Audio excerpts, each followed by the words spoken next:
A discovery that could rewrite history. This is SkyWatchTV News for Wednesday, September 2nd, 2015. I'm Derek Gilbert.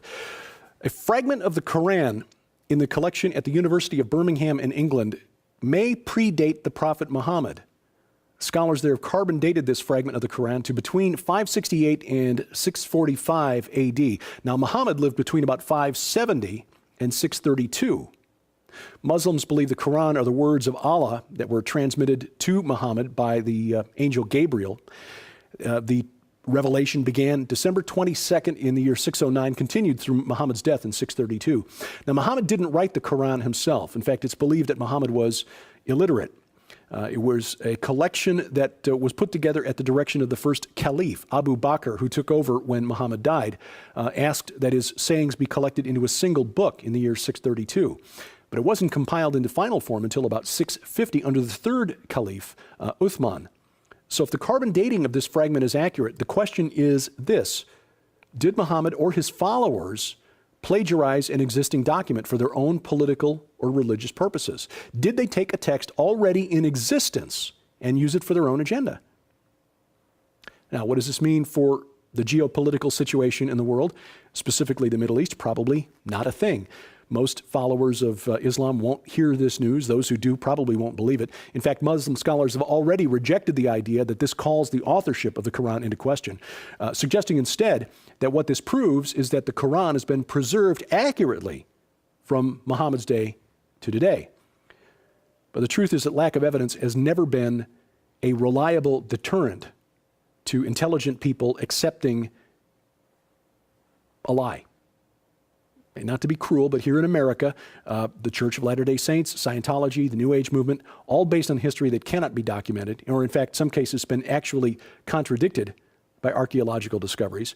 Compare the private revelations of Muhammad, Joseph Smith, L. Ron Hubbard, or any of the ascended masters channeled by New Age gurus with the very public ministry of Jesus Christ, his life, death, resurrection, all in front of thousands of witnesses. In fact, about 20 years after the crucifixion, the Apostle Paul wrote this to the church at Corinth: "For I delivered to you as of first importance what I also received, that Christ died for our sins in accordance with the Scriptures, that he was buried, that he was raised on the third day in accordance with the Scriptures, that he appeared to Cephas, Peter, then to the 12. Then he appeared to more than 500 brothers at one time, most of whom are still alive, though some have fallen asleep." In other words, what Paul was telling the Corinthians was this: if you don't believe me about this resurrection thing, go to Jerusalem and ask around, because there are still eyewitnesses walking the streets.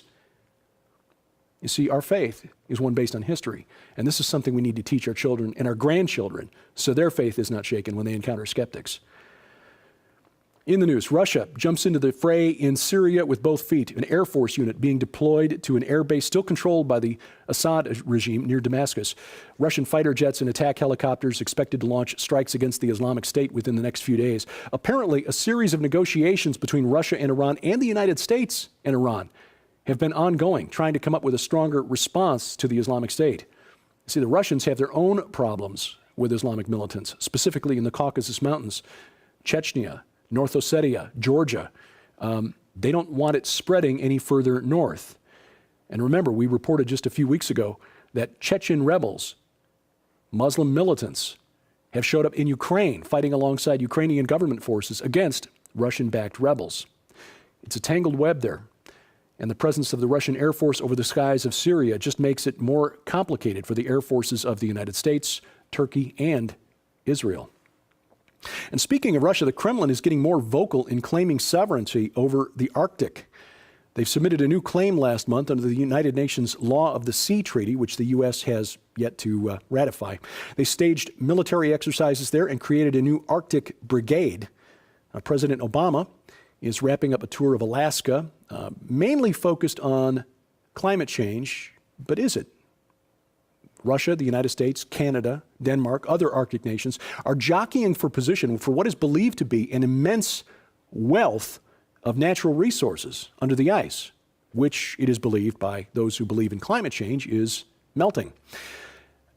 There's one more point, though, regarding this new Cold War at the top of the globe.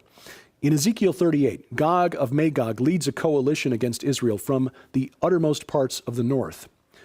Now, there's reason to believe scripturally that this refers to a mountain in the north of Syria, Mount Zaphon. It's on the Mediterranean coast just a few miles south of the Turkish border. That was where the ancient world knew the palace of Baal was located. That was Baal's home turf. It's referenced a couple places in the Bible, specifically Isaiah 14:13, the 5 I wills of Lucifer. Lucifer is condemned for his pride, wanting to sit also upon the mount of the congregation in the sides of the north. Well, the Hebrew word for north is Zaphon. Some English translations actually render that verse, utmost heights of Mount Zaphon, or the remote slopes of Zaphon. Now, other English translations prefer remotest parts of the north, far reaches of the north, or uttermost parts of the north. So we could be looking at a coalition led by a spiritual entity located in northern Syria, southern Turkey, Mount Zaphon, the palace of Baal.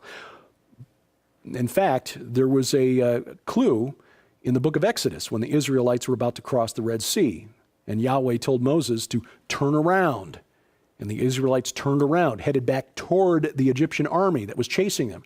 And they crossed the Red Sea in front of Baal Zaphon, a location on the Red Sea, we don't know where, but apparently sacred to Baal and a reference to the uttermost parts of the north.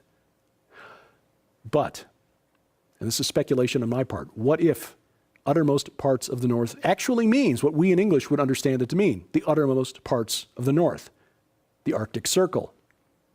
What if Gog of Magog is whatever nation eventually emerges as supreme in this power struggle over who controls the uttermost parts of the north?